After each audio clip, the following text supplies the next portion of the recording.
pode não. Quem Isa que traz pra gente assim esse exemplo de amor incondicional? Jesus. Olha, tu não me diga que era sobre ele que a gente ia conversar hoje, né? Então, a Fran tá na frente da minha mãe, Fran, tô escondendo ela. Que é o único ângulo. Fica quieto, tá bom. Falar de Jesus é falar de amor, né? Hoje a gente se encontra pela última vez no ano de 2025, né? E para fechar esse ano, não teria como não olhar para o grande mensageiro do amor. Só que amor é esse? O que tu entende? Assim, não, fica aqui comigo, pega uma cadeira, se aproxime. Eu gostei, assim, a última vez a gente vai ter um papo bem legal. O que tu aprendeu, assim, Isa, com essa mensagem? A Isa é uma integrante ativa do nosso grupo, maravilhosa, ela adora compartilhar o que ela sabe. O que chega pra ti? Como que chega essa mensagem? Olha, de várias formas, na verdade. Falando de Jesus, eu interpreto muito, a mensagem fala muito sobre a gente olhar para quem nos ama e ao invés de olhar para quem não está nos dando valor, né? Então, Jesus tinha muitos seguidores, mas ele também tinha muitas pessoas que não acreditavam nele, que apedrejavam ele. E ao invés dele focar nessas pessoas, ele focava nos seguidores, ele só distribuía amor para todos. Então ao invés dele ficar, nossa, meu Deus, olha, quanta gente que não me segue, quanta gente que não tá ouvindo o que eu tô falando, ele prestava atenção naqueles seguidores dele, nos apóstolos, né, que estavam ali seguindo o que ele estava dizendo. Então é uma mensagem pra gente também seguir esse exemplo de Jesus e olhar, focar em quem realmente está nos olhando, ao invés de ficar se lamentando por quem não nos dá valor. Muito bem. Ele fala sobre um grão de mostarda, e eu adoro essa palavra. Talvez a nossa fé ainda seja muito, muito menor do que um grãozinho de mostarda. E se a gente falar que a fé é menor do que um grão de mostarda, imagina o tamanho do amor. A gente ainda não conhece. Quando Jesus nos traz assim, na simplicidade, né, de chegar na terra, naquela manjedoura, quando Maria abre-se para esse milagre que foge da compreensão humana, ela simplesmente aceita, nos faz refletir o quanto a gente quer entender tudo o que acontece. A gente tem dificuldade de aceitar as coisas. Não, eu quero entender o porquê que isso está acontecendo. Quando a gente fala desse porquê que isso está acontecendo comigo, a gente esquece de um detalhe bem importante que está conectado com o amor. Sabe qual que é? Não. A fé. Porque a gente perde a fé. Mas a gente acha que a gente tem uma fé em Deus, em Jesus, em Oxalá, em Buda, em quem tu quiser. Só que a gente esquece de um pequeno grande detalhe. Essa fé mora dentro da gente. Eu preciso ter fé em mim, para então refletir essa fé do Criador. É muito fácil dizer que eu não consigo fazer várias coisas.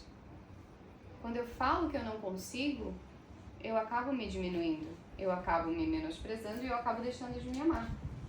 E quando eu deixo de me amar, como é que eu amo o outro? Não tem condições. Por isso que eu digo que a fé, ela é o primeiro passo, mas não é a fé em algo externo, é a fé em algo interno. E o Natal representa isso, representa o ressurgir, o redespertar da tua fé em ti mesmo. Nós nos sentamos para confraternizar com os nossos amores, para lembrar daquele mestre Jesus que veio para a Terra, mas a gente esquece que a gente precisa compartilhar essa fé diária. Essa fé, esse amor, é um ressignificar.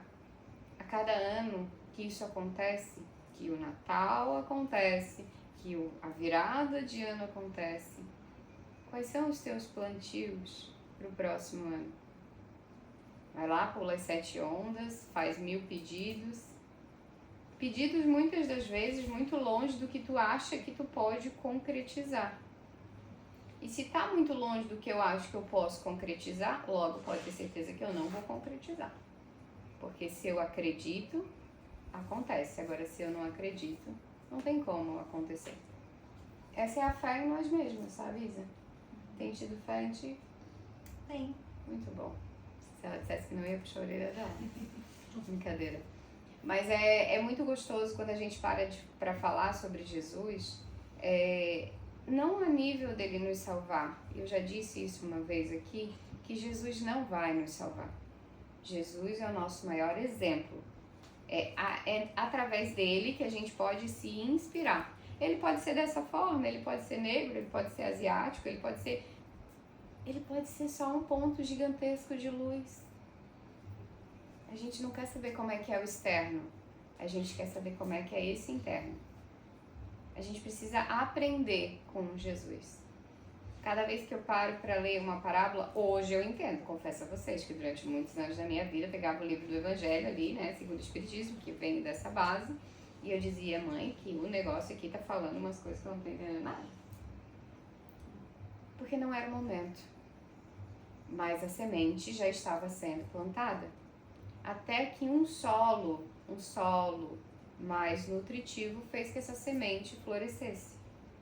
E a fé é uma semente. É uma semente que a gente planta diariamente quando a gente começa a se elogiar, quando a gente começa a agradecer, quando a gente começa a internalizar que sim, é possível. Eu posso mudar a minha vida, basta eu querer. Agora, se eu ficar esperando, Isa, muda a minha vida, pelo amor de Deus. Eu vou ficar ali na minha criança, né, Isa? Chorando. E é isso que a gente às vezes faz quando a gente se ajoelha e roga aos céus. Pai, resolva os meus problemas, Senhor. E Ele vai te dar o que? Mais problemas. Porque tu precisa desenvolver uma habilidade, que é a habilidade de lidar com os teus conflitos. Seria muito fácil se a vida fosse apenas um mar de cor-de-rosa, um mar cor-de-rosa. Eu fiz um atendimento essa semana e era uma limpeza, enfim, uma limpeza profunda. E tinham ali muitas questões pesadas, digamos assim, né? E essa pessoa que eu atendi, ela tinha uma fé muito grande. Isso mesmo. Mas dentro do coração dela, ela era muito grande. E quando eu trouxe a narrativa do que tinha acontecido ali, do que eu tinha visualizado e trabalhado sobre, ela disse, fez tudo muito sentido. Maravilhoso. No outro dia ela mandou mensagem e ela disse, posso falar uma palavra? Tô pé da vida. Fui parar para fazer oração, me reneguei.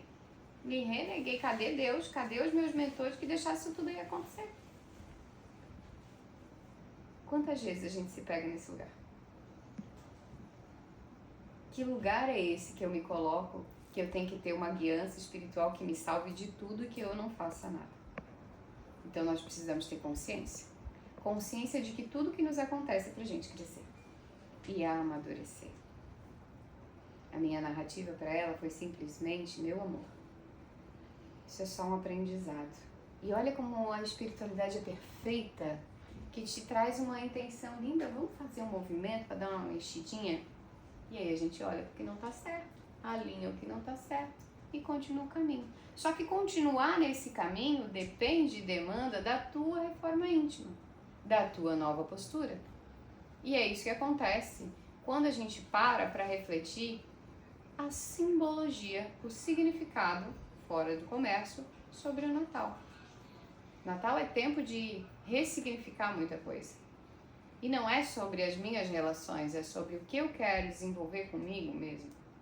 Quais são as decisões que eu tomo a partir de mim. A gente fala muito disso, a gente aprende quando criança que quando eu penso só em mim, eu tô sendo egoísta. E eu vou dizer para vocês que só a gente olhando pra gente, para as nossas questões, que a gente vai resolver o mundo. Porque é esse mundo interno que tá tumultuado. E se eu ficar me preocupando, como é que tá a Isa, se eu mudar, a Isa vai ficar chateada? É um problema dela, não é meu. Se eu me torno melhor pra mim, consequentemente eu me torno melhor para todo o convívio ao qual estão ali ao meu entorno. Então, hoje eu trouxe ali, tinha um texto gigantesco, lindo, maravilhoso, sobre Natal, sobre Jesus, e eu li e reli aquilo ali.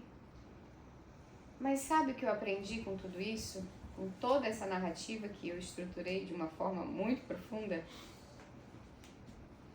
É que nada vai acontecer se eu não tomar uma decisão na minha vida. Se eu quero algo novo, eu preciso me movimentar para esse novo. Eu preciso mudar a forma que eu vejo a vida, a forma que eu encaro os desafios dessa vida. Pode ser que simplesmente eu não queira sair da minha zona de conforto. Só que também é uma opção. Você vai ficar mais um ano na mesma estagnação.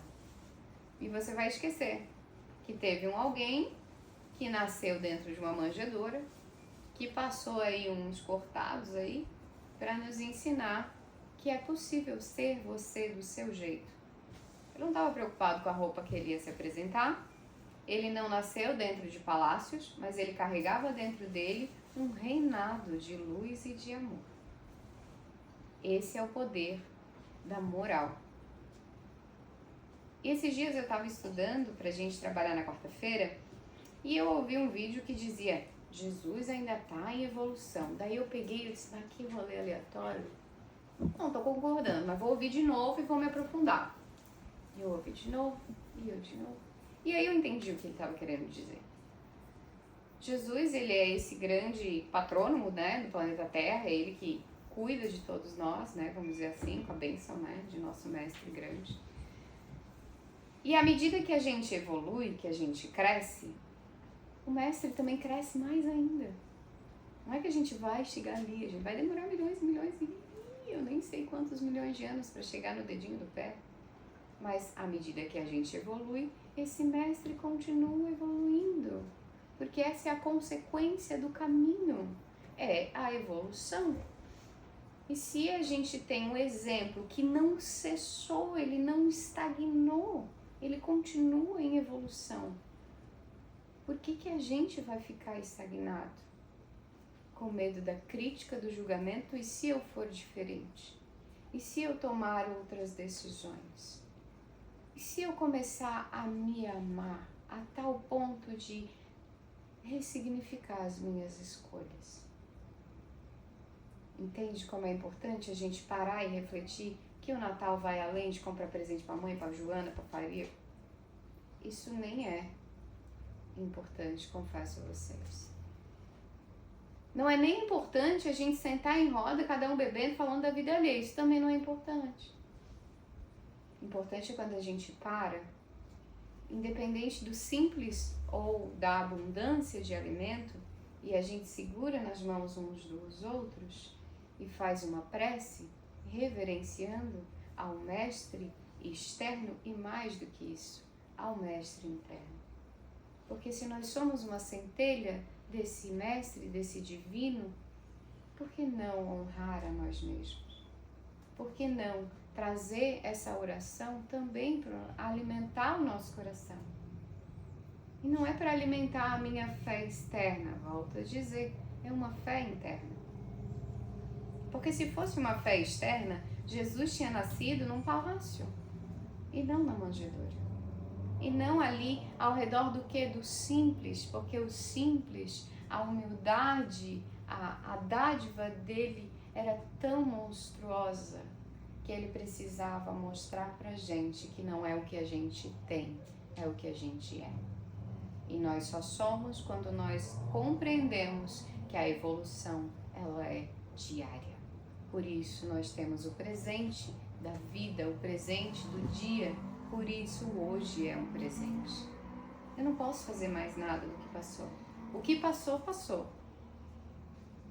Eu posso fazer daqui para frente, mas eu também não posso me preocupar tanto com o amanhã. Eu preciso viver em presença de consciência. E para muitas pessoas isso é um desafio, porque às vezes olhar para a tua vida presente, para aquilo que tu está vivendo no teu dia a dia é tão doído que ela prefere viver no futuro ou até mesmo no passado, numa ideia monstruosa de que o passado era muito melhor. Lembra antigamente que não tinha isso, que era muito bom? Mentira. Tudo mentira. Era que naquela época tu estava confortável na cadeira lá do comodismo. Nós estamos evoluindo e faz parte do caminho a evolução. E se você ficar apegado com o passado, vai adentrar um processo de depressão. E a depressão da alma, ela corrói o espírito. Ela corrói a tua essência. Por vezes até retiramos a nossa própria vida e a oportunidade de caminhar nessa síntese de evolução. Por medo de tomar atitudes e decisões. Nós falamos muito sobre decisão essa semana, não foi?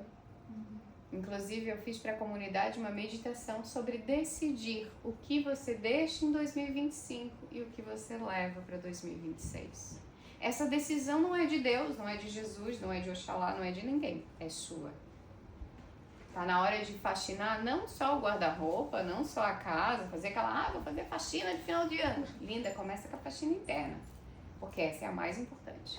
Não adianta nada o teu guarda-roupa tá lá organizado, né, corzinha por corzinha, se a tua mente, o teu coração e a tua fala estão bagunçados. Para mim, o maior exemplo, cada vez que eu entro no avião, que a aeromoça vai falar, máscaras cairão sobre as suas cabeças. Bota a sua. Eu preciso decidir o que eu quero para minha vida. Eu preciso tomar postura. Porque senão vai ser só mais um ano. Eu sempre falo, né, das pessoas que quando reclamam dos trabalhos, estão fazendo alguma coisa para ir para um outro trabalho? Porque oportunidade tem, não pense que não tem. Tem. Quando o trabalhador está pronto, o trabalho aparece. Então eu preciso querer, eu preciso ter ambição de vida, porque isso é viver. E não é uma ambição que eu vou ultrapassar os limites dos meus colegas, que eu vou passar por cima de ninguém. Não. A ambição, quando ela é direcionada, canalizada, ela te fortalece para uma vida mais equilibrada. As pessoas religiosas têm alguma coisa aí mal resolvida com dinheiro, às vezes. Não estou generalizando. Mas vamos entender que a gente está na Terra. E quanto melhor é o meu poder aquisitivo, mais pessoas eu também posso ajudar. Melhor eu estou comigo mesma, melhor eu consigo prover para aqueles que necessitam. Então, por que o dinheiro se torna algo ruim? Eu sempre digo que o dinheiro é uma energia neutra. Eu boto sobre ele o positivo e o negativo. Sou eu que decido. Às vezes vem, né, umas dores aí de ancestralidade que não lidavam bem com o dinheiro e eu acabo projetando essa dor sobre o meu ser. Mas aí é hora de eu me trabalhar, de eu buscar a evolução e entender que o passado, essa história, não me pertence.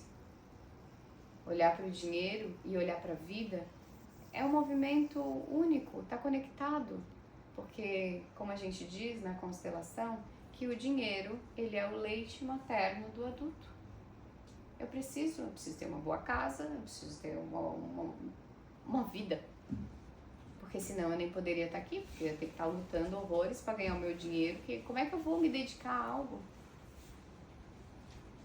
E muitas das vezes a gente se apega, se acomoda, porque naquele lugar é confortável, sabe, Isa? Eu tô ganhando bem nesse lugar, não tô feliz, mas tô ganhando bem. Tu acha que esse lugar é bom de eu ficar? Não.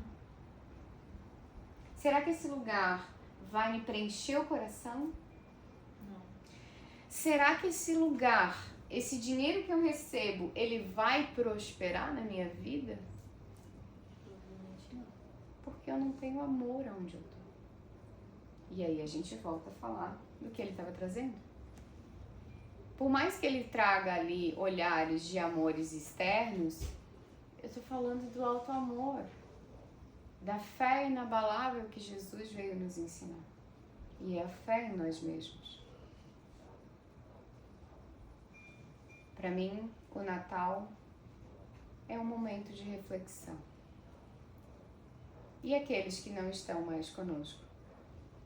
Será que naquele tumulto de um monte de gente, esse era o meu sonho, sabe, senhoras? Na minha família não é muito grande, mas o meu sonho era que fosse assim bem grande. Mas enfim, tô feliz também. Mas será que naquele tumulto de um monte de gente, quando ainda estão em terra, será que vocês lembram dos que já passaram pela terra? Será que vocês lembram dos amores que viveram com vocês durante um tempo e fizeram a passagem para o pós-vida? Porque nessas horas a gente também se conecta com eles, principalmente aqueles que tinham uma afinidade muito gostosa com essa data. Tenho a minha avó, mãe da minha mãe, que ela nasceu dia 24, foi registrada 25, ou alguma coisa assim, né? De dezembro. 25. Nasceu 25, foi registrada 24, então a gente comemorava os 2 dias de dezembro. Hoje, fisicamente, ela não está, mas no coração ela permanece. Então, por que a gente vai se tornando também, e aí entra um outro olhar egoísta, que a gente vai esquecendo, a gente vai apagando, porque a mente faz isso. Porque eu digo que o amor, às vezes, é a saudade que fica. E eu não estou dizendo para vocês alimentarem isso no dia a dia, e sim para lembrar no momento de confraternização. Porque, como a gente falou semana passada, normalmente a gente lembra dos nossos entes queridos na data que ele desencarnou. A gente não lembra o dia que ele nasceu, a gente não lembra que no Natal a gente se reunia, a gente não lembra dos momentos alegres, a gente lembra do dia que ele desencarnou. Nossa, faz 7 anos que fulano morreu. É assim. Fomos condicionados a analisar, a focar nas coisas que não são bacanas. Por isso que eu digo que quando a gente acredita em algo, a gente conquista. Mas eu preciso acreditar. Eu preciso acreditar. Porque se eu não acreditar, aí o caminho já se estreitou e aí não passa ninguém. Essa foi outra parábola que eu estudei, mas eu confesso a vocês que é bem complexa. É muito fácil ir para as portas largas. É muito fácil. Só que as portas estreitas nos ensinam a crescer. Porque é nessas portas que fazem com que a gente saia da zona de conforto. É nessas portas que fazem com que a gente reflita sobre a vida, sobre os meus hábitos, sobre as minhas atitudes. Será? E aí é um será, que eu tô sendo humilde mesmo?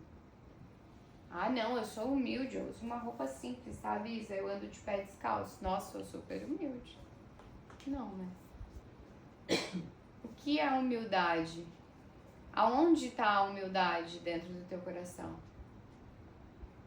Porque Jesus também foi esse exemplo de humildade, de benevolência, aquele que ele sabia também até onde ele ia, ele reconhecia os seus limites. Porque aqueles que não queriam, ele também dava que ele chegava lá. Por mais que a gente veja, né, eu assisto muito filme, série, que quando na frente da casa de meu pai, ele derruba aquelas mesas todas cheias de comércio. Ou seja, ele conhece os limites dele. Só que para ter humildade, eu preciso reconhecer os meus limites, eu preciso implementar uma fé e eu preciso nutrir o meu auto-amor, o amor próprio. Porque tá tudo conectado. Como é que eu vou querer impactar numa entrevista, por exemplo, se eu não estiver me amando? Se eu não estiver confiando em mim mesma? Se eu chegar lá com uma postura cabisbaixa, eu particularmente nem ia contratar. Existe um magnetismo pessoal que está conectado com amor, autoestima, que está conectado com o teu poder de fala, que está conectado com tudo isso que a gente falou aqui. Inclusive com a humildade. A gente se torna um ponto de luz quando a gente nutre e alimenta a nossa própria luz. Caso contrário, a gente vira sombra, a gente vira aquele amiguinho pesado que só fala da vida alheia, que só reclama, que só chora, que não toma atitude e que a vida tá sacudindo. E é mesmo a vida te sacudindo, tu para e fica assim, até que é bom. mas não toma atitude. Só que vai chegar uma hora que essa sacudida vai virar uma doença. Vai chegar uma hora que essa sacudida vai fechar os teus caminhos a tal ponto que ou tu age ou tu fica na depressão. É assim, não tem outra escolha. E como eu falo, né, senhoras, a vida de adulto é desafiadora, não é? Tem só boleto pra pagar? Não. É muito mais do que isso. A vida de adulto exige atitude, exige direção, exige decisão, exige demais. E todo aquele que fica nesse lugar da inércia está vivendo ainda na dor da criança. Ou a gente se levanta e toma postura pela vida e assume quem tu é nessa caminhada, direciona o teu caminho e diz, agora eu vou. E para onde eu vou? Às vezes eu não tenho certeza e tá tudo bem se eu não tiver certeza. Eu só preciso me levantar para sair da minha zona de conforto, porque o resto do universo também abre. Só que enquanto eu tô aqui sentada, o universo diz, ela tá quentinha ali, ela não quer atitude, ela não quer sair, ela não quer buscar algo novo. E aí nós entramos no ponto que essa semente de mostarda, ela é o algo novo que a gente espera.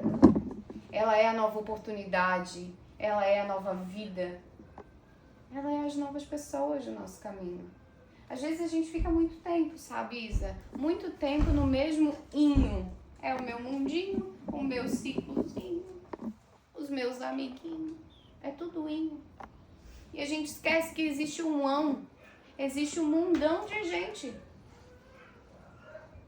Às vezes a gente passa na rua, a gente nem sequer cumprimenta as pessoas. Porque eu não conheço. Ah, que pena, linda. Que pena que você não conhece, porque se você conhecesse, você ia ver o que você está perdendo ali também. Só que para conhecer eu tenho que tomar uma atitude.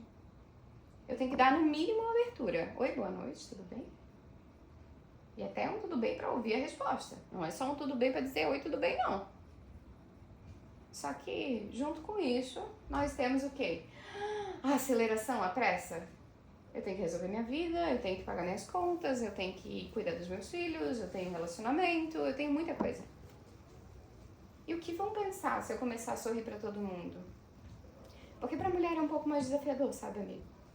Pra mulher, se ela sorrir pra todo mundo, ela está dando em cima, ela está dando abertura. Não, às vezes eu só quero ser simpática e tá tudo bem. E tá tudo bem. Sabe aquela fala? Ele é feinho, mas ele é simpático. Ajuda. Sabe por que ajuda? Porque essa alegria, essa simpatia, ela vem da alma. E não importa o externo. Realmente não importa. Se você se ama, se você encontrou a fé dentro de você mesmo, você se torna uma pessoa bela, magnífica. Uma pessoa que conecta. Uma pessoa que transforma a vida do outro.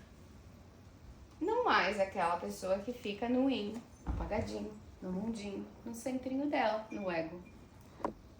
No egoísmo de ser ela apenas e vai nutrir só os amiguinhos dela, mais ninguém. Quando tu chegou na casa, Isa, a Isa é uma das mais antigas também, né, meu coração? Sim. É. Quando tu chegou na casa, além de mim, assim, tu conhecia todo mundo? Não. Não conheci ninguém. Foi bom pra ti? Foi muito bom. E quando foi entrando mais gente, né? Porque aqui a gente ainda não tem todo mundo. Foi melhor ainda. A gente conhece outras pessoas que acreditam na mesma coisa. Então é ótimo. Muitas novas amizades. Muitas novas. E aí o que acontece? A tua fé, o teu propósito, a tua conexão e a tua verdade atraem pra ti pessoas na mesma direção. Mas isso só acontece porque eu tomei uma decisão e eu comecei a me modificar dentro da decisão que eu tomei. Aí entra a moral. Porque daí o universo, ele aproxima as pessoas que sintonizam na mesma frequência. É uma rádio. Pode ser Band FM, pode ser Guararema. É Guararema. Atlântida. Nossa, peguei muito pesado, gente. Mas esse é o propósito, da gente começar a escolher qual é a rádio que a gente vai sintonizar. Eu tenho algumas meninas, confesso a vocês, algumas que ainda não se comprometeram, né? Porque ainda estão abertas aí, livres e disponíveis. E elas dizem, nossa, Florianópolis tem mulher. Ou então os homens estão assim meio, né, na dúvida do que querem também. Se tornaram os princesos alguns, não é? Muitos princesos. Mas por que isso acontece? Por desconexão da essência. Por desconexão de quem é, de quem a pessoa é. Por dores não olhadas. E isso, infelizmente, ainda dentro do trabalho que eu faço, posso falar para vocês com um pouquinho mais de propriedade, que os masculinos ainda têm algo mal resolvido com o processo terapêutico, questões emocionais. Então é muito mais desafiador para o homem pedir auxílio, por isso que o índice de suicídio masculino é muito maior do que para as mulheres. Mulher, senta aqui, já desabafa, a gente já conversa, amiga, vai pra terapia, ó, não tem o que fazer. O homem, ele se sente diminuído quando ele tem que olhar para a fragilidade dele, para as fragilidades, e isso é natural, porque nós somos seres humanos. E quando a gente faz os movimentos sistêmicos, principalmente quando eu trabalho com mulheres, o que eu vejo? Homens que tinham vícios, homens agressivos. E aí a gente começa a focar, a direcionar essas mulheres para olhar com amor para esses homens, que também carregam dores. E que agora elas têm uma consciência diferente da ancestralidade. Elas têm uma consciência de que todos somos seres perfeitos? Não. Simples e ignorantes, como o Pai criou. Então todos precisamos de um olhar, de um carinho, de um amparo. Só que tem um detalhe, sabe, Isa? Não adianta nada eu querer te ajudar. Se eu não quiser. E esse é o problema.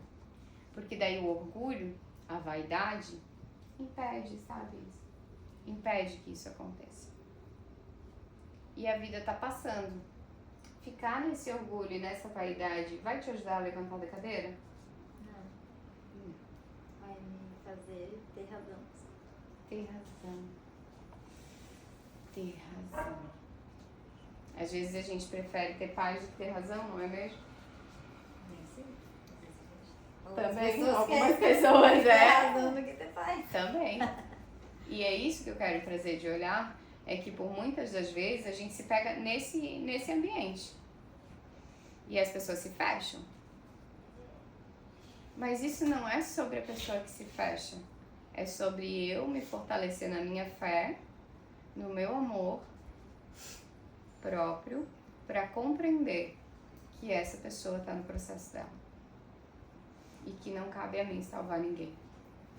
Eu vou pegar minha máscara, tá, Isa? E eu vou botar em mim. Você tome as suas decisões. Às vezes a gente precisa reconhecer esses limites. Porque esses limites são libertadores. E a partir disso, eu consigo canalizar a minha energia, a minha força e ir na direção do Mestre para evoluir. Nós viemos para essa encarnação, mesmo os gêmeos, nós viemos sozinhos e retornaremos assim. Nós não vamos levar nada, nem esse corpinho que Deus nos emprestou. Nada. Então que a gente possa decidir e fazer o nosso caminho por nós mesmos. Certo, meus amores? Muito bem, então agora eu convido todos